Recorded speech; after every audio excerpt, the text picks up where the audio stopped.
So Jayla sat down with the Shade Room and did an interview about the entire experience. I feel like the interview is like 12 minutes long. It's on YouTube, but I'm gonna post a clip here.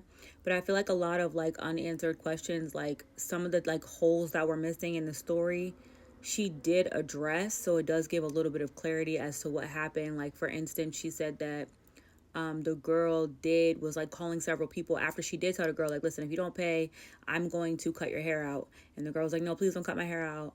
She even offered to do a blowout, which is crazy, whatever. But the girl was like, no, please don't cut it out, I'm gonna find the money or whatever.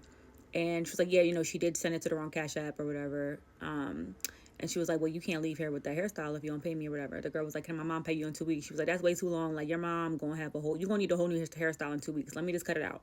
The girl was like, no, like, I don't want to cut it out. And she said she like told her like, you have to sit right here and call people. The girl like kind of got up and like started to go make her way to the door and then kind of booked out. That's what she said. And that's when she like, dragged her back in and then all hell broke loose. But like I said, I do feel like that story does like kind of answer some of the questions, some of the holes in the story. If y'all want to go onto YouTube, onto the Shade Room's YouTube and watch it. $50 payment, things got bad, really bad. The client could not pay because her brother sent the money to the wrong Cash App. Things went from 0 to 100 from there.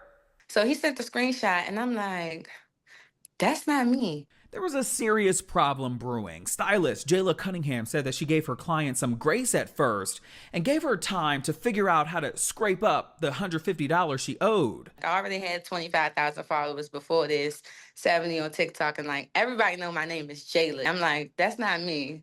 So she like, oh. She says the young lady was on the phone with several people trying to get the money sent. No luck. After her calling a couple times, she was like, I don't have it. That's all I had, and nobody can send it. Can my mother send it in 2 weeks when she get paid? I said, girl, I'm not trying to be petty, but no, like that's entirely too long. Cause like 2 weeks, it'll be time for a new hairstyle. Your mother would be ready to pay for a whole nother hairstyle. Like in 2 weeks, that's just too long, honestly. So I'm like, no, somebody else got to send the payment. And she's like, well, I don't know what we about to do.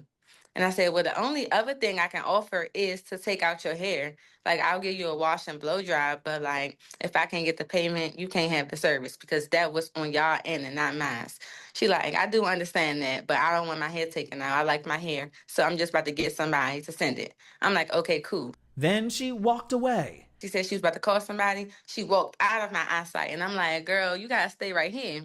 And then I didn't hear a response. So I got up and like peeked my head around the corner and she wasn't in the salon anymore at all. And then I peeked at the steps.